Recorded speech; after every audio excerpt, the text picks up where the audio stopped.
ККМ аркылуу төлөмдү кантип алуу керек? Негизги бетте ККМ модулун өтүп, андан кийин нөөмөт ачуу баскычын басыңыз. Кассаны тандаңыз. Даяр. Төлөмдөрдү кабыл ала баштасаңыз болот. Кошумча операциялар. Накталай акчаны салуу жана алуу. Бул функциялар эмне үчүн керек?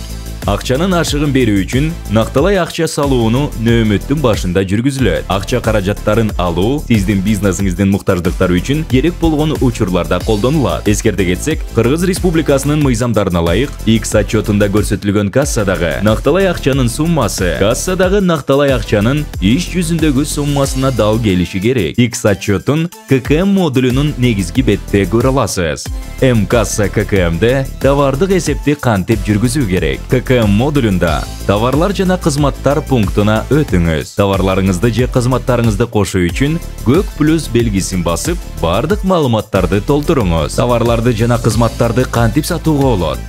ККМ бөлүмүндө товарлар жана кызматтар пунктунда себетке кошуу баскычын басыңыз. Сиз тиешелүү товарларга же кызматтарга ылайык сатылган товарлардын санын тууралай аласыз. Андан кийин сатуу баскычын басып, төлөмдү кабыл алыңыз. ККМ квитанциясында сатылган товарлардын же кызмат көрсөтүүлөрдүн баасын жана санын көрсөтүү менен бардык товарлардын тизмеси көрсөтүлөт.